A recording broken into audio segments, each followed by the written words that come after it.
Hi everyone and welcome again to my channel. So ayan, today may panibago na naman tayong vlog. And for today's video guys, yung aking gagawin ay magre-review ako sa inyo ng panibagong skincare product, and with this one, another review ng sunscreen. And for sure nakita niyo dun sa title, yung product na bibigyan ko ng review sa inyo today ay from the brand ni The Original. So, ayun guys, and etong sunscreen na bigyan ko ng review sa inyo today ay 18 days ko na siyang ginagamit, and sabi ko, bigyan ko na siya ng review sa inyo. And konting disclaimer lang before we start sa video na ito, everything that will be shared sa video na ito ay based sa aking personal experience upon trying, upon testing the product sa aking skin, and possible na yung mga na-experience ko upon trying and testing the product sa aking skin ay maging iba sa inyong mga magiging experience. And this product is not sponsored and hindi din ito PR package at binili ko ng sarili kong pera.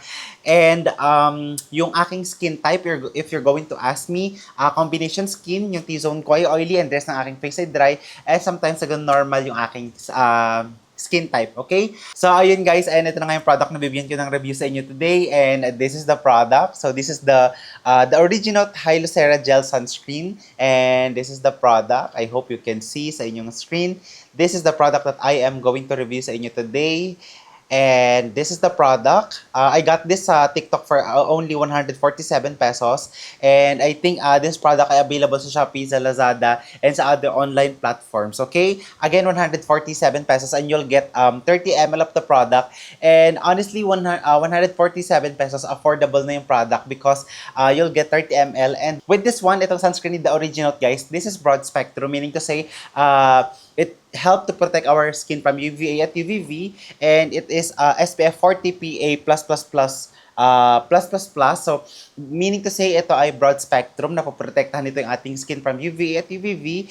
And we need to use sunscreen every day para tayo ay makaiwas sa pagkakaroon ng skin cancer, hyperpigmentation, mabilis na pagkakaroon ng skin ng wrinkles or skin premature aging, at madami pang ibang skin problem that may we encounter kapag tayo ay hindi gumagamit ng sunscreen. So with this one, this is broad spectrum and mapoprotektahan nito yung ating skin, okay? And yung hina-highlight sa product nito, since this one ay Hyalocera Gel Sunscreen, etong type nung sunscreen na ito, this is gel sunscreen, and honestly, yung pinaka-product na ito, yung pinaka-type niya, it's like primer, and para talaga siyang primer, yung kanyang consistency, the way it performs sa skin, para talaga siyang primer. And yung pinaka-highlight sa product na ito, meron silang hyaluronic acid, ceramide, and chlorella. Those are good for skin barrier, good for skin moisturization, skin hydration, and napapaganda nito yung ating skin. Now, I want you to see the consistency of the product para makita nyo. And you can see the color, the consistency, it is gel sunscreen. Pero again, yung pinaka product niya is more of parang primer than gel. Pero the way it performs sa skin, it is very, very, very lightweight and wala siyang white cast because gel sunscreen nga siya. Anyway, so ayan, as you can see, hindi siya nag-move. Ginalaw ko na yung aking kamay.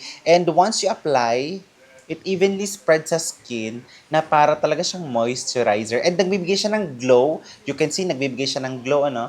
Pero, once na maset siya sa skin, para siyang primer. And wala siyang lagkit, wala talaga siyang lagkit once na-apply sa skin. Para kang naglagay ng, ano ba yun? Primer nga. Para siyang more of primer. Hindi ko naman masabi na para siyang water kapag in-apply kasi this is not a gel sunscreen na typical na kapag nilagay mo para siyang nagwa-watery, because that's not like na hindi siya kagaya nung ganitong sunscreen na ito. Hindi siya yung watery kapag in-apply at hindi din siya yung parang gel na nag-glide agad. Pero mabilis lang siyang i-apply. It is very, very, very easy to apply sa skin, very easy to spread. O hindi ka mahihirapan na gamitin siya because you can see mabilis siyang mag-set sa skin.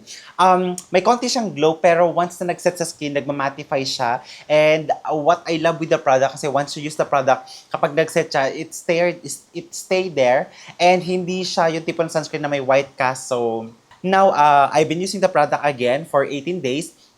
Using the product, I did not experience anything. I did not experience anything. Redness, irritation, tingling sensation. Wala akong ganun na na-experience sa kanya. Hindi rin ako nagka-breakouts. Hindi rin ako nagkaroon ng mga new tigyawat sa aking skin.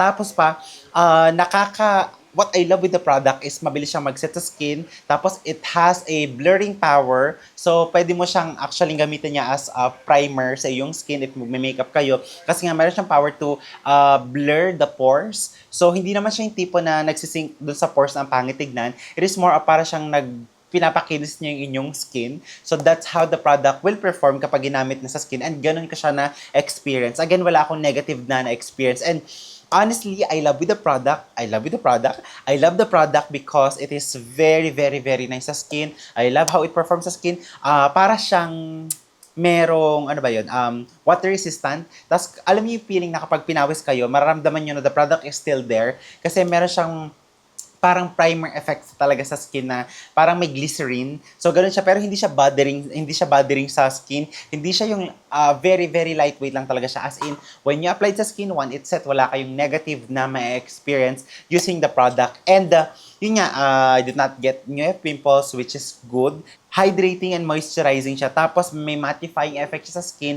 Pero, hindi siya din yung tipo ng sunscreen na kapag mainit yung panahon, malagkit na sa skin or tipong bothering na siya. It's not like that. It is very, very, very lightweight and I love the sunscreen. And mabilis lang siya mag-set sa skin. Hindi kayo mahihirapan. So, if you're looking for a sunscreen na mabilis mag-set, walang white cast, good for the skin, hydration, moisturization, this is a great option to try. And very affordable, 147 pesos. So, 150 pesos. So, very, very, very affordable. Okay, so, yun, ang ganda ng sunscreen. I love the product. And if you're going to ask me if I can recommend the product, yes, I can. And I will recommend the product to try because affordable na. Tapos, ang ganda pa, the way it will perform sa skin. And good for those who have sensitive na skin. Okay, so that's my honest review upon trying and upon testing the product for 18 days. Okay, so, yun, yeah, this is so, so, so, so good. Yeah. And if you're interested, I will be linking yung link dun sa description box para makabili kayo ng legit na product. Okay? So, anything, if may hindi man ako na-share sa video nito, please comment sa comment box and I will answer all your questions. Okay? So, yeah, that's all and thank you so much for watching. So, yun, please don't forget to subscribe to my channel. Yeah, bye-bye. Thank you so much for watching.